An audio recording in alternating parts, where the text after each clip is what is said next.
सरकारने कर्जमाफी देखील घोषित केलेली आहे. तुम्ही या कर्जमाफीकडे कसं पाहता? कर्जमाफीच्या संदर्भामध्ये पहिली लिस्ट जी तयार झाली त्याच्यामध्ये जिल्हा वाईज जर तुम्ही आकडेवारी पाहिली तर काही ठराविक लोकांनाच फक्त कर्जमाफी त्याच्यामध्ये घेतलेली आहे.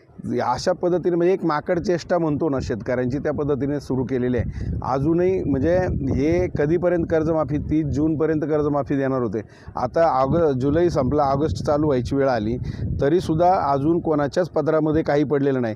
सरकार फक्त चल पुढच्या चौकात अशा पद्धतीनं आमची फसवणूक त्या ठिकाणी करतं आहे आणि यांची नियत त्या ठिकाणी आम्हाला साफ वाटत नाही. आमचं तर म्हणणं आहे सरसकट शेतकऱ्यांची सातबारा त्या ठिकाणी कोरा झाला पाहिजे. आत्ताचे जे मुख्यमंत्री आहेत देवेंद्र फडणवीस यांनी त्यावेळचं त्यांचा व्हिडिओ तुम्ही जर पाहिला की सरसकट कर्जमाफीची घोषणा त्यांनी त्यावेळेला इलेक्शनच्या काळामध्ये केली होती. परंतु हा लबाड मुख्यमंत्री आहे. म्हणतात ना, लबाडाचं आमंत्रण जेवल्याशिवाय खरं नसतं. फक्त बोल घेवडा माणूस आहे. या माणसानं अद्यापपर्यंत काहीही आमच्या पदरामध्ये पडलेलं नाही. जोपर्यंत सरसकट शेतकऱ्यांना कर्जमाफी होत नाही तोपर्यंत या सरकारच्या निर्णयाचं आम्ही त्या ठिकाणी स्वागत करू शकत नाही. नुकतंच 7.5 HP पर्यंतची जी मागील थकबाकी तीसुद्धा रद्द निर्णय त्या सरकारने घेतलेला आहे. आपलं थकबाकी पूर्णपणे नील करण्याचा निर्णय घेतला.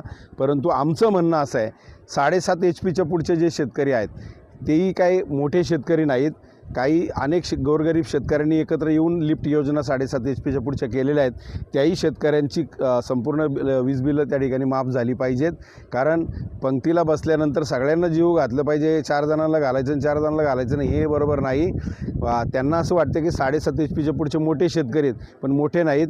छोट्या छोट्या शेतकऱ्यांनी एकत्रित येऊन ह्या लिफ्ट योजना केलेल्या आहेत आणि त्याचंच ते थकीत वीज बिल आहे ते देखील या ठिकाणी माफ केलं पाहिजे. तरच या निर्णयाचं आम्ही या ठिकाणी स्वागत करू.